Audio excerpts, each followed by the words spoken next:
It's time for DJ Rocky's Secret Files.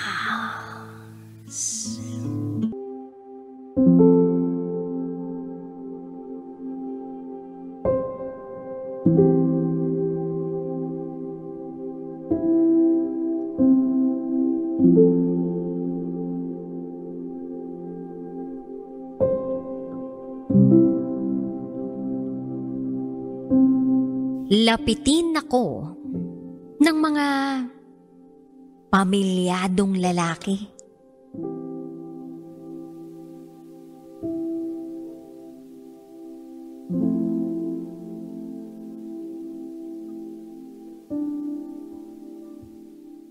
Hi DJ Rocky. Tagapakinig mo ko. Simula pa noong high school ako. Dalaga pa ako noon. At lagi akong nakikinig sa programa mo. At siguro, eto na ang panahon para masabi ko sa iyo ang nararamdaman ko. Itago mo ko sa pangalang Angel. 33 years old. May 2 anak. At ito, ang aking secret file.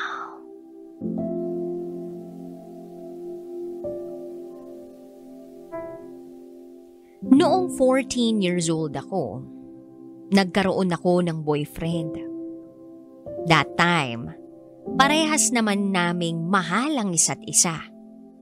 Kaya lang, against sa akin o hindi boto ang pamilya ng boyfriend ko sa akin. Siguro, dahil hindi ako taga roon sa kanila. Taga Manila ako eh. Tapos, nagawi lang akong bumisita sa probinsya nila. Sa relasyon namin, aminado ako na may nangyayari sa amin that time. At naramdaman ko namang mahal ako ng boyfriend ko. Kahit pa pinaghihiwalay na kami ng mga magulang niya. Dahil sa sitwasyong yun na kung saan ay nahihirapan na siya, kinausap niya ako. Sabi niya, tatapusin niya muna ang kolehiyo para kapag nakapagtapos na siya, malaya na siyang mamili kung sino ang gusto niyang makasama sa buhay niya. Ipinangako naman niya sa akin na babalikan niya ako pagka-graduate niya. Antayin ko raw siya.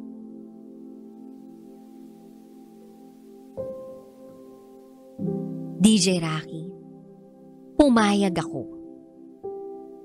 Kasi tiwala ako sa kanya. Tumagal ang relasyon namin ng 1 taon. Kahit naudlot ang relasyon namin, nag-uusap pa rin kami sa Friendster. Okay naman kami noon eh. Hanggang sa nawalan na siya ng communication sa akin. Hindi ko alam kung bakit at paano. Basta bigla na lang siyang hindi nagparamdam.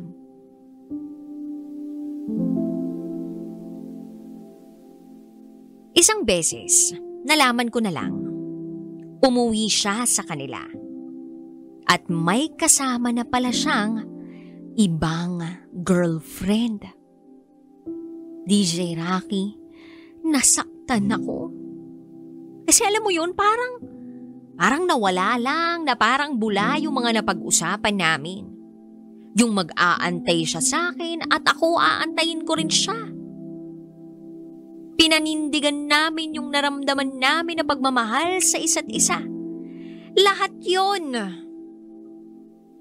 Biglang, poof, nawala.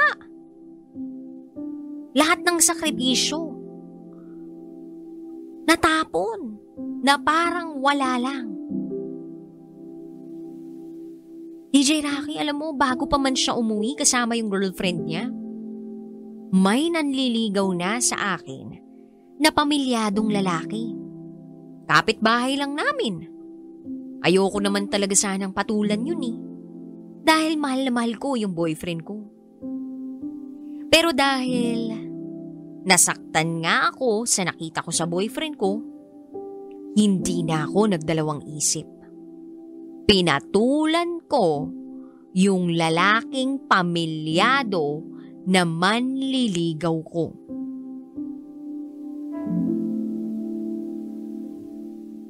At ayun nga ang nangyari. Tapos napamahal ako sa kanya. Binigay niya lahat sa akin. Pagmamahal, assurance sa buhay, suporta sa pag-aaral ko.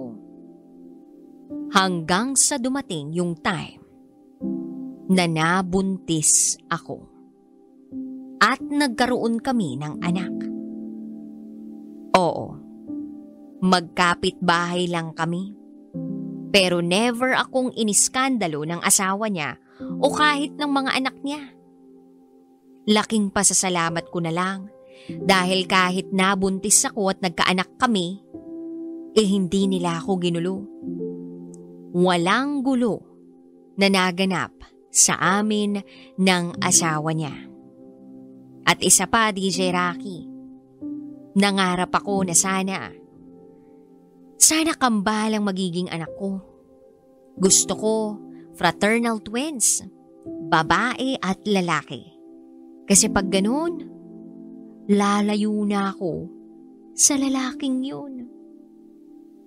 Kaya lang, hindi nangyari yung pangarap ko na magkaroon ng kambal sa kanya. Yung panganay na ipinagbuntis ko, babae. Then after kong maipanganak yung panganay kong babae, sabi ko sa kanya gusto ko pa ng isa. Pero sana, lalaki naman. And for the second time, DJ Rocky, lalaki nga ang ipinagbuntis ko. Iisa lang naman ang tatay nila eh. Naisip ko noon na total, may anak na akong babae, meron na ring lalaki, lalayo na kami ng mga anak ko. Babalik na lang ako sa Maynila kasama sila. Dahil hindi naman kami pwede ng tatay ng mga anak ko. Kasi nga, pamilyadong tao siya. Makalipas ang isang buwan, tinupad ko yung plano kong yun. Sa Maynila ko na ipinanganak ang bunso kong anak na lalaki. At nawalan na rin ako ng communication sa tatay ng mga anak ko. Pareho ko silang pinalaki. Sariling sikap. Nagtrabaho ako, pinaaral ko sila, ako lang ang kumayod, hindi ako humingi ng sustento o tulong sa tatay nila. Sabi ko sa sarili ko, kayang-kaya ko to. And sabi ko rin sa sarili ko na hinding-hindi na ako mag-aasawa. At hinding-hindi na rin ako magbo-boyfriend. Dahil kontento na ako sa buhay ko. Total, may mga anak na rin ako. Akala ko, yun na ang direksyon ng buhay ko. Ang maging solo parent sa dalawa kong anak. Determinado na akong igapang sa sarili kong kakayahan ang buhay namin ng mga anak ko. Iniisip ko na nga, kahit wala silang tatay, buo pa rin kami. Buo pa rin kami.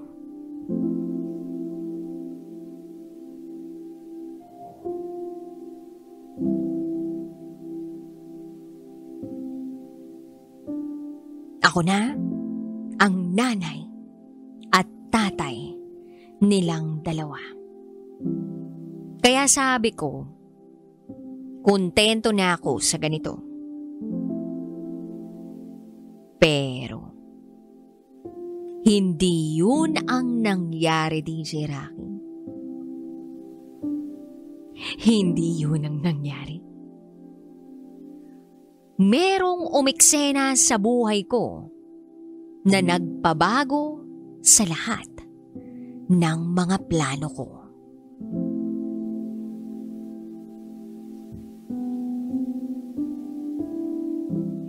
May lalaking lumapit sa akin. Nagpursige siyang ligawan ako. Kahit may mga anak na ako. Itago natin siya sa pangalang Philip.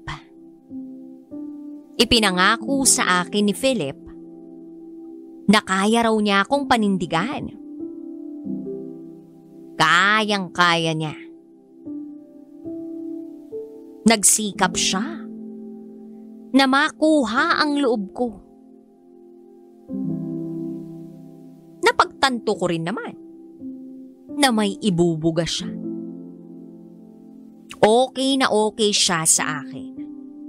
Lalo na sa pamilya ko. Sa mga anak ko. Kaya sinagot ko siya. At kahit kami na ni Philip, may mga nagpaparamdam pa rin sa akin. Para bang gustong manligaw. Pero hindi ko na sila pinansin. Dahil mahal ko naman na si Philip. Lumipas ang 2 taon. Nagpakasal kami ni Philip. Akala ko, payapa na ang loob ko nung ikasal kami. Pagkatapos naming maikasal, may nagparamdam na naman sa akin na pamilyadong lalaki. Iba to, doon sa tatay ng mga anak ko. Nasa parehong field kami ng work nitong lalaki. Hindi ko inaasahan. Napalapit ang loob ko sa taong yun. Pansin ko lang nagkakasundo kami sa lahat ng bagay. Tapos, after work, may bonding kami.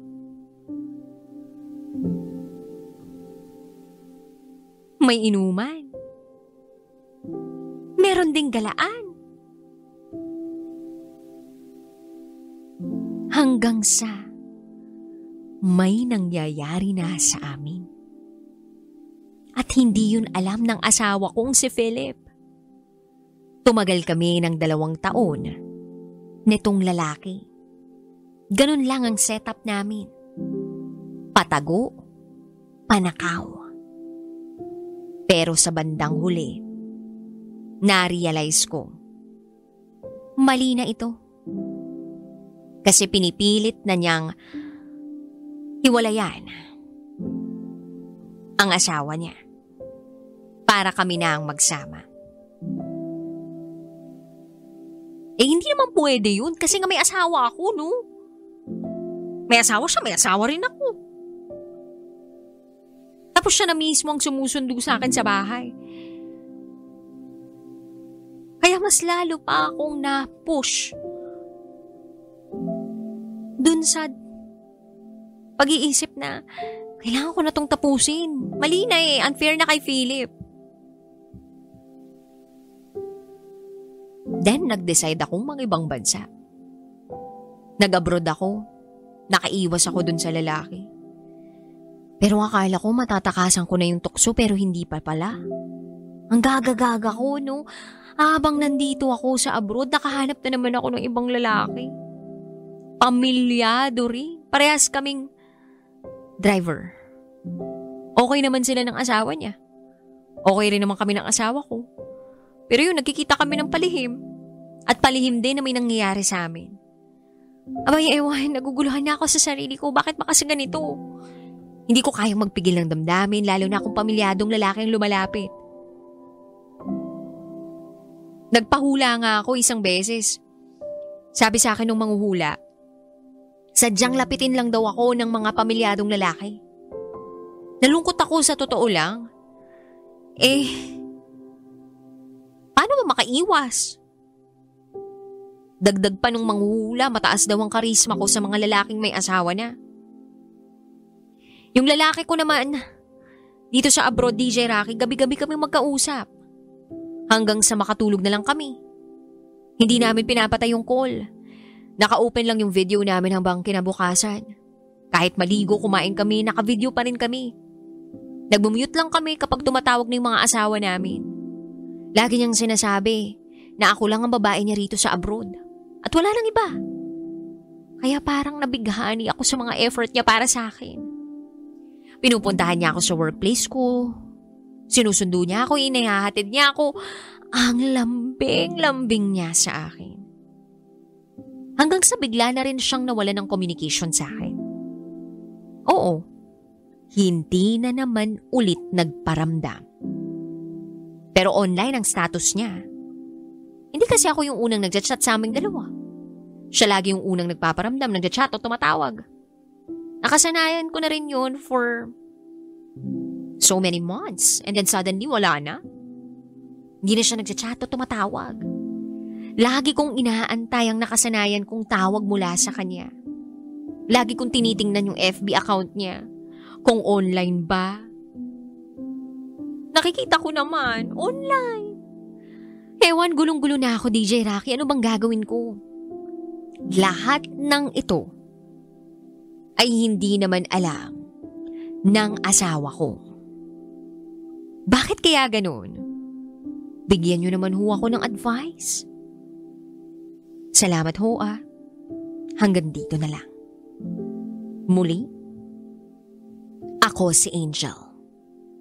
At ito ang aking secret file.